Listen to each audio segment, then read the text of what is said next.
Yeah, I mean, cars have gotten so expensive, Nora, that the only way consumers can get a monthly payment that they can afford is to continually stretch out the length of their loan, which leaves them paying, thousands more in interest, as well as finding themselves sometimes in this position called being upside down on their loan, where the car is worth less than what is owed on the loan. What's a familiar term for those who lived through the financial crisis and the real estate crash of 2007, 2008, 2009, and sort of what we saw when homeowners were underwater on that, Keith. Let's talk a little bit about some of the upsides to a longer loan and some of the downsides. The upside is what you mentioned, a smaller payment. You spoke to somebody who said, okay, well, I don't have to pay $1,200 a month for this truck anymore. I can pay, $600 or $700 a month instead. But then they end up paying so much more in interest. Give us the numbers here. Right. So if the average price of a car is around 50 grand, which is what it is now for a new car, you do a 7-year loan on that and you end up paying close to $16,000 in interest, which is about $5,000 more than you would have paid on a 5-year loan, which used to be the standard. But folks really aren't paying close attention to the loan terms. They're just looking at that monthly payment and what can I afford right now.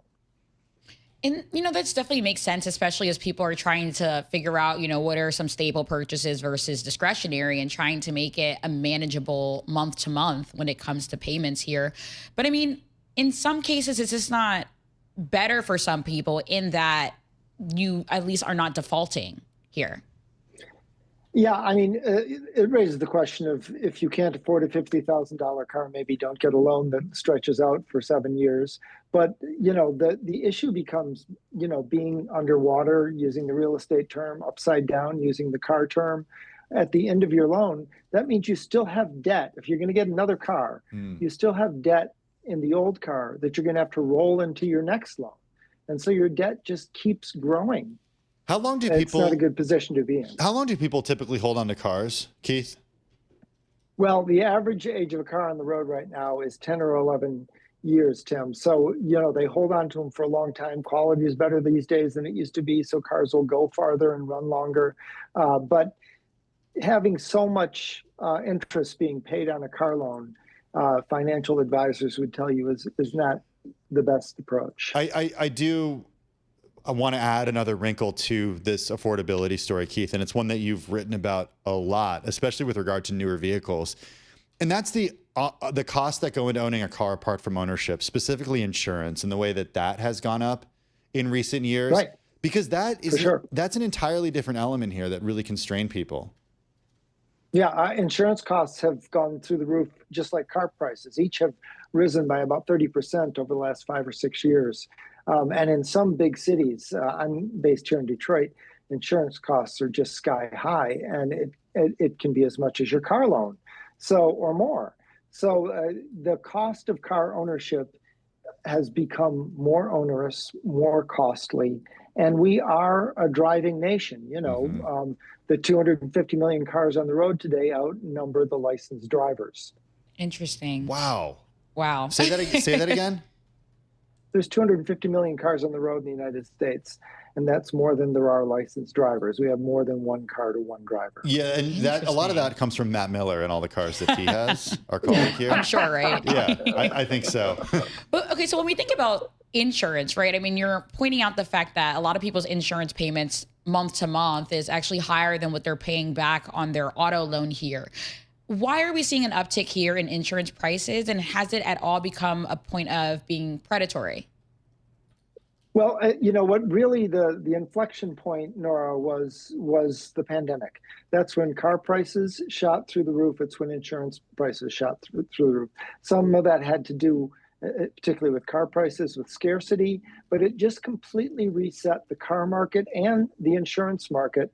And it hasn't come back down to those 2019 levels, nowhere near it, in fact. And it looks like this is just the new normal.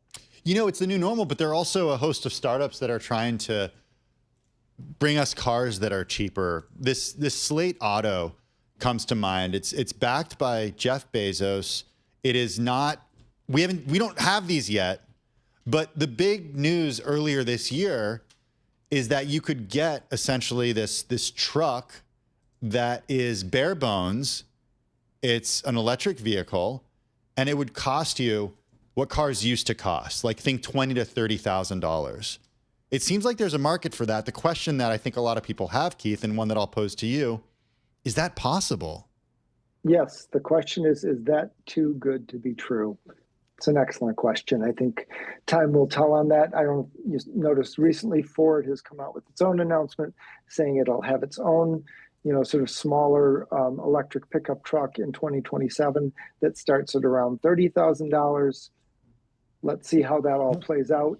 Electric vehicles in particular are more expensive than regular vehicles because of those big batteries. The average price of an EV is $58,000, so at $10,000 more than the overall car market. So it'll be interesting to see if these promises of cheap EVs, by the way, Tesla is developing one too, will actually come true. But then also we really have tariffs that are coming at the worst time possible. I mean, how much more expensive is this making buying a car right now? Well, and yes, and Nora, that's another factor in interest rates that are also very high right now, with no signs of those coming down. The average interest rate on one of these 7-year loans is actually over 8%, whereas if you were to get a shorter loan, it would be in the sevens. Neither of those are great percentages, but when you're going into that 8% territory on your car loan, that's really adding to your monthly payment. We're speaking with Keith Naughton right now. He's Bloomberg News auto reporter. His story, it is, yes, the most read story in the last 8 hours on the Bloomberg terminal. Cars are so expensive that American buyers need 7-year loans. So, I mean, we know that cars are a depreciating asset, right? I mean, it's not something like where you buy a house and this is something that's appreciating. As soon as you drive a new car off the lot, it's already losing value. That is a lesson here. that my dad taught me when I was a kid. He's like, as soon as you drive it off the lot, it loses value. We're losing value already. And, I'm from Virginia, and my family, we only bought used cars. And so I'm curious here, Keith, are we seeing at all an increase, an uptick here in people that are flocking to used cars rather, instead of potentially new cars? There is definitely, a rise in interest in used cars. And guess what that's done to the price of used cars? Driven it up. Supply and demand, right?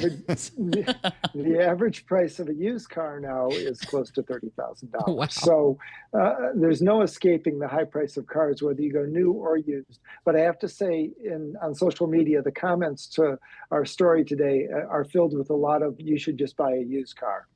Is in your experience, is that a universal truth? Because look, there are a lot of car dealerships that have made over the past few decades a point in having these certified used cars or some sort of reliability program or warranties. Is that a thing that customers should think about right now? It sure is. But I think the important thing to remember is, it depends on how used it is. And, manufacturers' warranties go from 3 to 5 to 6 years. So you have to see how much warranty is left on that car. Cars are way more technical these days, lots more to go wrong.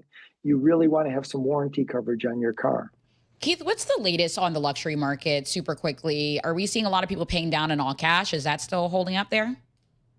Well, yeah, the richest of the rich, they're the ones who get those short 3-year loans or no loans at all. They just buy them outright. But that's a tiny sliver of the market. And, so for sort of regular mainstream buyers, they're confronted with 7 and now, as we're doing this story, even 8-year loans. So people are going longer and longer on their loans to just try and get a new car in the driveway. Are the days of 0% financing completely behind us?